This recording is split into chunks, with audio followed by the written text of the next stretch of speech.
আমরা আমাদের নিয়োগপত্র না নেওয়া পর্যন্ত আমরা এখানেই থাকবো।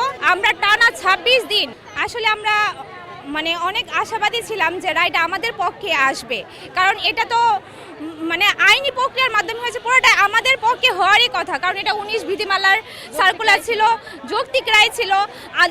হাইকোর্ট আমাদের বিরুদ্ধে যখন রায় দিয়েছিল, এটা পুরোই আমাদের বিরোধিতা করে আর কি।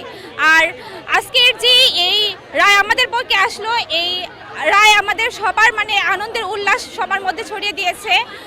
আর এই আনন্দটা মূলত আমাদের ঈদের আনন্দকে হার মানাবে। আমরা টানা 26 দিন এই রাজপথে আন্দোলন করেছি। পৃথিবীর কোথাও এতদিন কেউ আন্দোলন করে নাই রাজপথে। আমাদের এই আন্দোলনের পর আমাদের এই বিজয় এই বিজয় আমাদের কিভাবে বলবো যে ভাষায় প্রকাশ করতে পারছি না। আর আমরা এখানে অবস্থান করতেছি। আমরা আমাদের নিয়োগপত্র না নেওয়া পর্যন্ত আমরা এখানেই থাকবো। আমরা এখান থেকে কেউ যাব না, আমরা রাজপথেই থাকবো। আমাদের নিয়োগপত্র নিয়ে তারপর যাব। এটা আসলে আমাদের অধিকার, আর অধিকার আদায়ের জন্য মানুষ সবকিছু করতে পারে।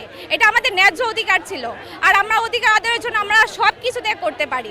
আমরা ফ্যামিলি ছেড়ে আমরা এতদিন রাজপথে ছিলাম, আছি, আর আমাদের নিয়োগপত্র না পাওয়া পর্যন্ত আমরা থাকবো।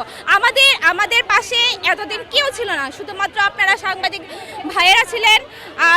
আর উপর মহল থেকে কেউ আমাদের পক্ষে আমাদের পাশে এসে দাঁড়ায়নি, শুধুমাত্র আপনারাই ছিলেন।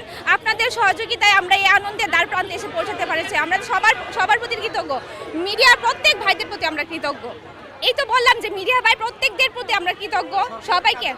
সরকার কাউকে কি, আমরা অধিদপ্তরের কাছে গিয়েছিলাম, ওরা বলেছে যে আইনি প্রক্রিয়ার মাধ্যমে এটা হবে। আমাদের তো আইনি প্রক্রিয়ার মাধ্যমে আমরা তো আইনি প্রক্রিয়ার মাধ্যমেই তো আমাদেরকে সুপারিশ প্রাপ্ত করা হয়েছিল। আর যেহেতু আমরা এই রায়টা আমাদের পক্ষে এসেছে, সো মিডিয়া ভাইদের তো প্রতি তো কৃতজ্ঞতা আছে, আর রাষ্ট্রের প্রত্যেকের প্রতি আমাদের কৃতজ্ঞতা আছে, যেহেতু রায়টা আমাদের পক্ষে আসছে।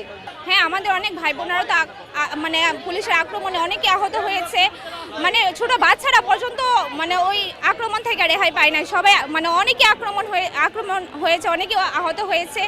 আর সব কিছুর পরে আমরা এই বিজয় উল্লাস সবার মাধ্যমে ছড়িয়ে চাই। আর মূলত যেহেতু রাষ্ট্র আমাদের পক্ষে রায় দিয়েছে, রাষ্ট্রের প্রতি আমরা কৃতজ্ঞ। এই আর কি বলবো।